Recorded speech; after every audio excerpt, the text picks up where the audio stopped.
that slowly but surely has assumed the leader's role for this squad. Look at that. Willie Miller once again scoring at will. He has 22 points, giving this crowd at the Big Dome a Halloween thriller. Buenafe now, he makes his move. He tries his hand for a three-hander at the dagger. That might be the clincher there. That gives them a 5-point lead. He has 28 points in the game.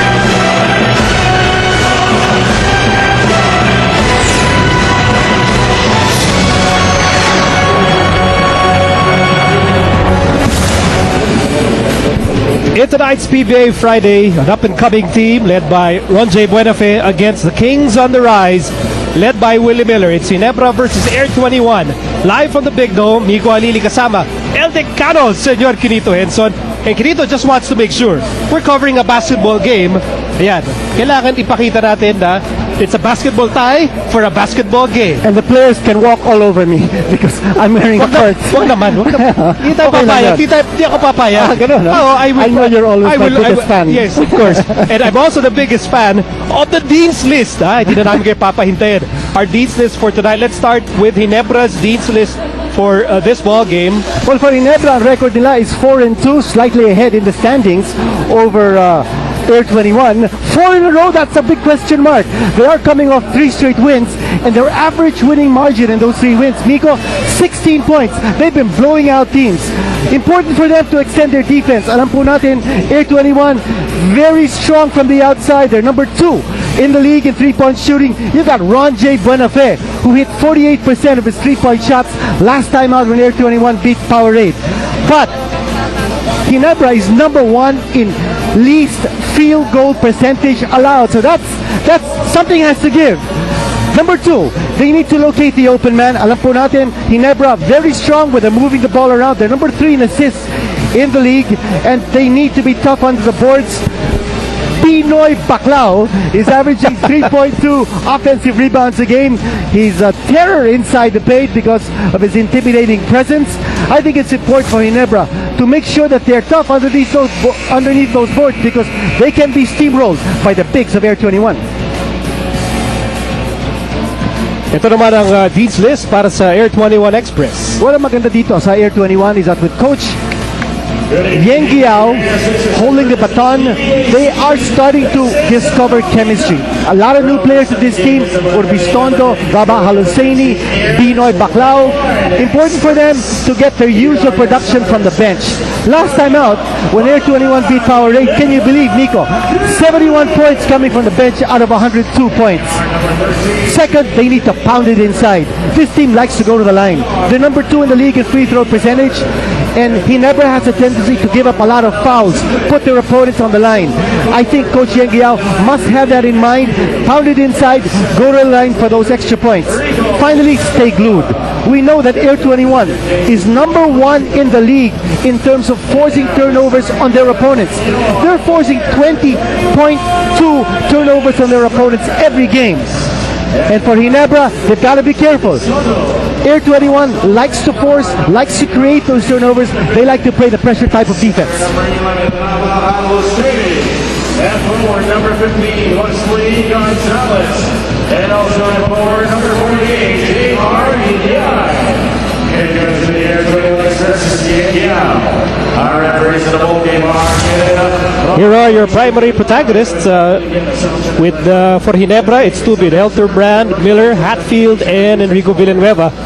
And only one change in the starting lineup from last game of Ginebra. That's Villanueva starting in place of Billy Mamaril. But Air21, this is par for the course. 4 new starters from last game for Coach Yengiao. And that's the way he is. He juggles up his starting lineups. He keeps the opponents guessing. And in this particular game, you've got Buenafe, Kinyahan, Rabah Al-Husseini, and Joshua Urbistondo. All of them did not start last time out. Now they're starting this game. Wesley Gonzalez, the only starter retained from the previous contest when Air21 beat Powerade 102-95. And this game is underway. First shot goes to Helterbrand, and he misses that shot. Ginebra hoping to sustain their winning ways dito sa PBA Philippine Cup. Rudy Hatfield again with that trademark energy on the floor, and Kinyahan with an open shot, rebound for Helterbrand. And now we're seeing here both teams looking to run. And yeah, I think it's going to be a very exciting game. The way things are shaping up here, both teams looking to run and gun, looking to score in transition. Key here is transition defense. Of course, the Ginebra defense, they'll go all out to shut down Air 21's exciting run and gun offense. I'll tell you, Ginebra is now the league's #1 defensive team, and they're doing a great job in limiting the points of their opponents. Although Ginebra will try and stop that young man on your screens, second overall pick, Rabah Lusaini.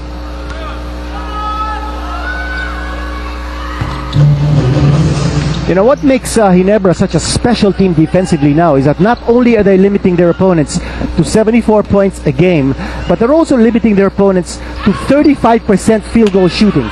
And I think that's more important, yung field goal percentage that they are allowing.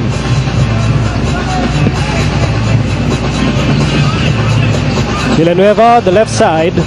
Wesley Gonzalez really sticking closely with Willie Miller. Shot clock down to 6. And Hatfield will miss. Shots of Ginebra coming from the outside. Hindi sila makalapit. Missed by Aluseni. Strange that Ginebra actually shot well in their last game, and now they've missed their first 3 outside shots. Well, Ginebra usually gets its numbers, its points from the backcourt. And let's see whether they'll be able to get some inside points for the frontliners in this game. Nice move. Roger Buenafe makes it a 3-0 game para sa Air 21. I think Ronald Tubit's going to have his hands full. That's the matchup on defense. Tubit against Ronjay Buenafe. Buenafe, you know that he can light it up from the outside. Now you see that he's moving inside, carrying his offense. And Willie Miller puts Ginebra on the scoreboard. Meron namang pa rin ang Air 21, 3-2.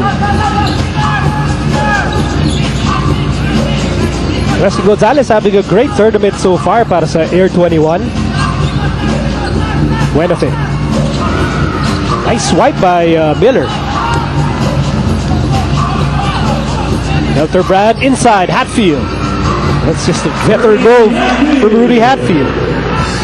And going to his strong side, eluding the defense. But what made that possible again was the pass coming from Helterbrand. Joseph Wichico has done such a great job in making his players play unselfish basketball. Yung sinasabi natin kanina about the assists for Barangay Ginebra, that it's important that they find and locate the open man.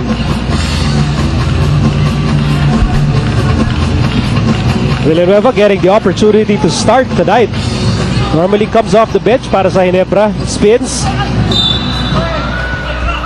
Foul against J.R. Quinyan. And foul number 48, J.R. Quinyan. First one for the Air 21 Express. The first personal laban kay Quinyan. First team foul laban sa Air 21.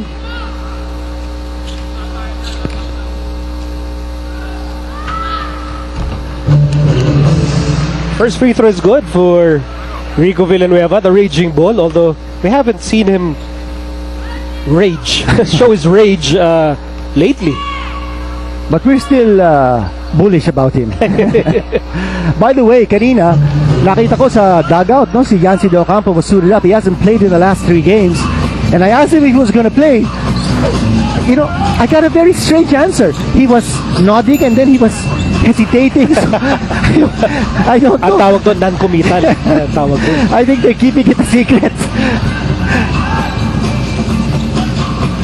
Villanueva, outside Tubit. Tubit, open shot. Yes, sir. That's a 3. Well, Ronjay Buenafe paying the price, not being there to distract Ronald Tubit.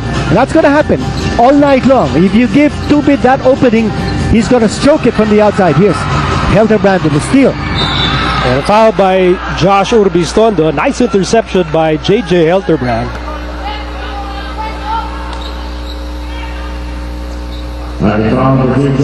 Yung nakikita natin ngayon, yung dating sigla ng Ginebra. I see it now on the floor. I think it's because J.J. Helterbrand has gotten over his injury problems. He's looking more and more comfortable on the floor. And when he's in rhythm, when he's in the flow, you can see that he really affects the consciousness of his teammates. I mean, his effort and his intensity rubs off in his teammates. Mas maganda ang galaw ng Ginebra kung okay ang laro ni Hildebrand. Of course, Hildebrand brings that championship experience to the table every time he's on the floor. Anytime Aluseni goes to Buenafe. You know, I think that's also the reason why Coach Uchiko has Hildebrand pairing with Miller. Miller's presence really takes a load off Hildebrand in terms of scoring. Good effort by Kinyahan. Getting the offensive rebound and a putback. He has 4 points.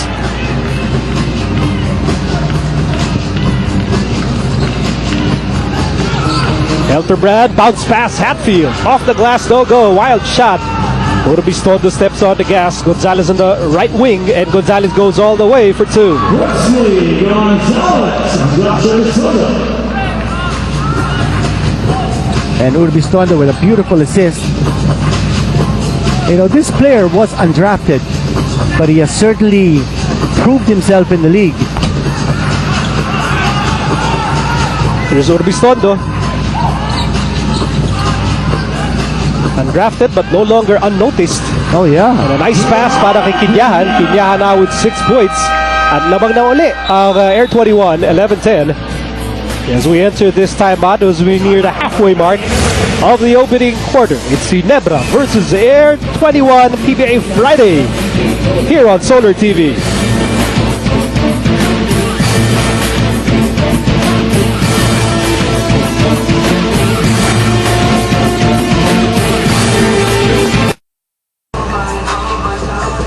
Nagbabalik po ang PBA dito sa Big Dome. Chicky Reyes here at courtside, and here's a mix of good news and bad news for both squads. Para po sa fans ng Barangay Ginebra, after missing 4 games, major pain, Eric Menk has fully recovered from his hamstring injury. He's in uniform tonight, but it's up to Coach Jong if he will play Menk tonight or not. Unfortunately, the Rocket JC Intel will still not see action for 2 more weeks due to a chip fracture on his right foot. Going over to Air21, Marcy Arellano will miss his 3rd game tonight due to stress fracture on both his shins. He might see action though in their next game. Miko, Kinito? You think yung hairstyle ni Eric Meng would fit us perfectly, Kinito? You and I can grow our hair, wear a headband, and have that nice machete look. I think Eric bagay ba sa atin yan? Eric Menk can get away with anything because he's that good a player. But what I'd like to focus on later on when he checks in is Carlos Sharma's green shoes. He's been wearing those green shoes for a while. Happy siya doon sa kanyang Christmas green high cuts. We'll get to see that later. In the meantime, tatlo na ang abante ng Air21, 13-10 as we hit the halfway mark of the opening quarter. Ronald Tubin ties the ball game with that 3-pointer.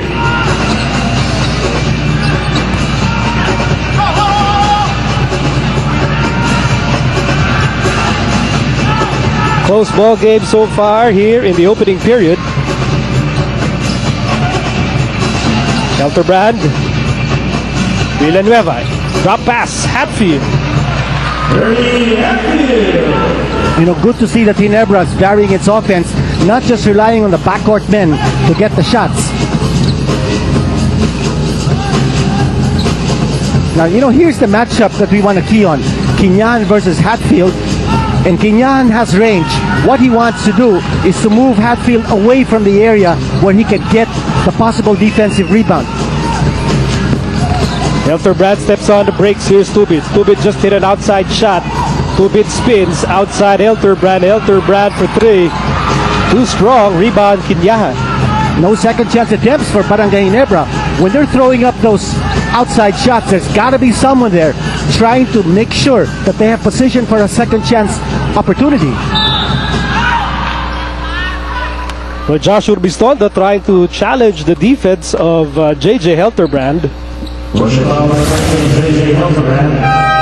Here's that play earlier, Kinito, involving Kinyahan's open shot. Now you take a look at where Kinyahan is. He's going way outside in the corner. He's got a decent shot, but he keeps Hatfield with him so that Hatfield is not able to get inside for possible rebounding position.